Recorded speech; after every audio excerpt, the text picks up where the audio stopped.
Hi, and welcome back to U.S. History with me, Mr. Snyder, and we are starting today my favorite portion of history. I think I'm the only person in the world that thinks this, but the Cold War. What was it? How does it begin?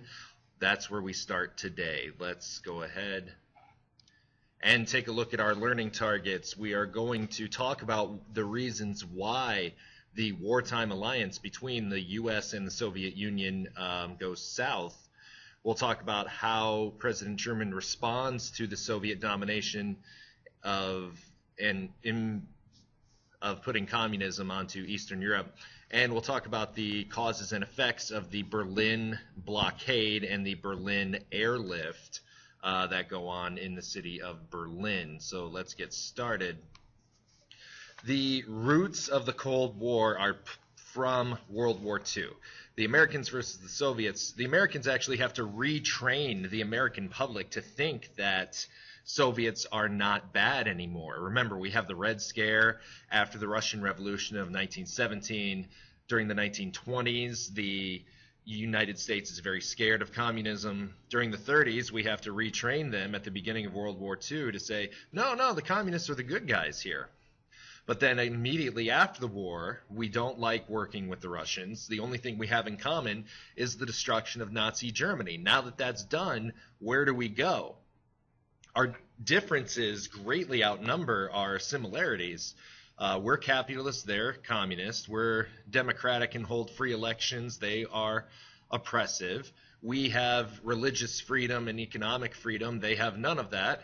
We are allowed to own private property. They operate on a system of public property. And so our differences, again, greatly outnumber our similarities. And during the 1950s, this will begin to take hold, the Soviets versus the United States. Here you take a look at our two leaders, Stalin and Truman. Stalin, very, very different from Truman. He, as you can see from some of these quotes, to choose one's victims, to prepare one's plan minutely, to slake an implacable vengeance, and then to go to bed, there is nothing sweeter in the world. And he's right. The conqueror of a region during this war imposes his own social system on it. So since he conquered Eastern Europe, he was able to impose communism onto it. And Harry S. Truman would want peace in the world rather than to be president, and he talks about what the American people's desires are. And so two very different leaders here. Let's talk about Eastern Europe. Remember, he previously agreed, Stalin did, to hold free elections in Poland and Eastern Europe.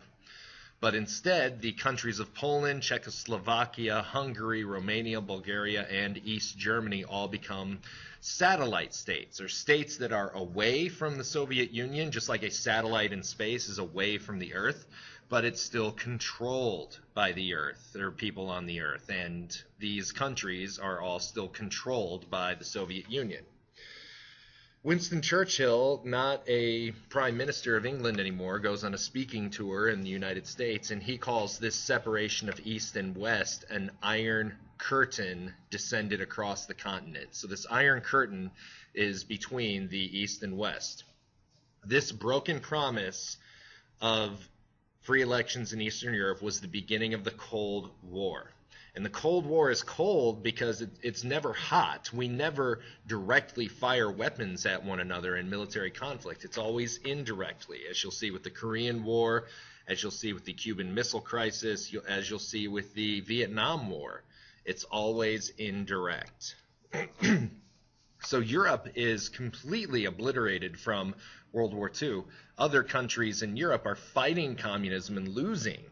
We have the resources to help, so we want to give money to Greece and Turkey to aid their fight against communism. We don't want them to become communist nation. Also, this Truman Doctrine pledges to help any country that struggles against communist movements. The United States has enough resources to do it, so we'll do it. And the Truman Doctrine begins the U.S. policy of containment, or containing communism, keeping communism inside the borders where it already is. We just don't want it to spread.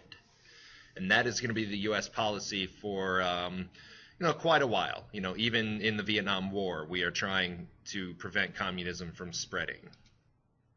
In the Marshall Plan, Secretary of State George Marshall, he was a general also during World War II, the Western Europe is in really, really bad shape, and they need help to rebuild. So we provide $13 billion in aid for these European countries, but Stalin prevents his satellite nations in Eastern Europe from accepting it. So this is supposed to jumpstart economic growth so that we can actually start trading again with Europe. It builds relationships with those people. These people see aid coming in, and it's all marked United States, property of United States, aid from the United States. And they see that the United States is helping them where the Soviet Union is not. And so this is also intended to build that relationship with these democratic nations so they will be on our side, and that will come into play very, very shortly.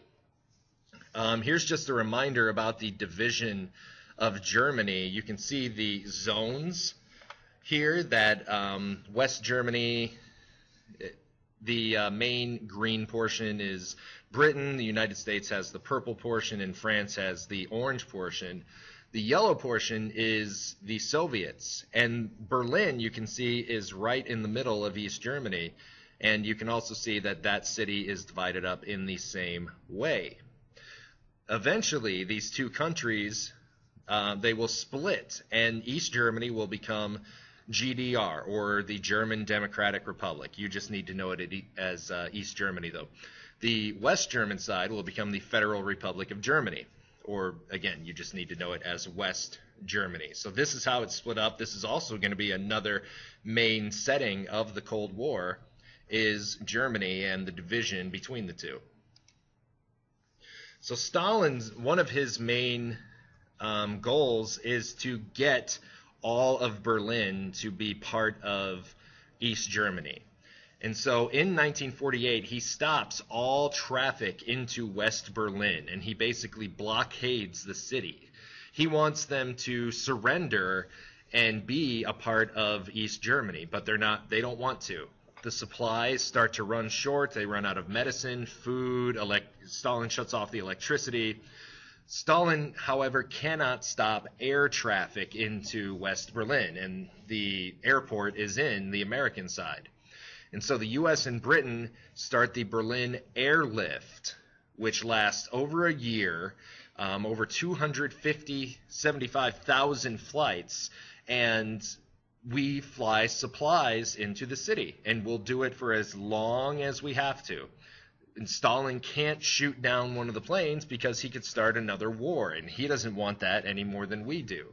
So this is known as the Berlin Airlift, and it was meant to stop Stalin, and eventually 462 days later Stalin releases the blockade and allows traffic back into West Berlin. So after the Berlin blockade in the 1940s, or late 1940s, early 1950s, both sides of the Cold War formed defensive alliances.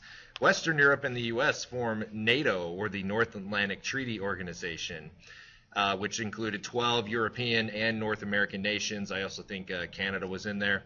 And an armed attack on one of these members means that it's an attack on all of them, and it's meant to be a collective security alliance. And on the other side, the Soviet Union and the satellite states formed the Warsaw Pact. And all the communist satellite states in Eastern Europe, except for Yugoslavia, were members. And that's where we'll leave it today. We'll talk more about the Cold War in class. Be sure to fill out your learning targets, and I will talk to you later. Goodbye.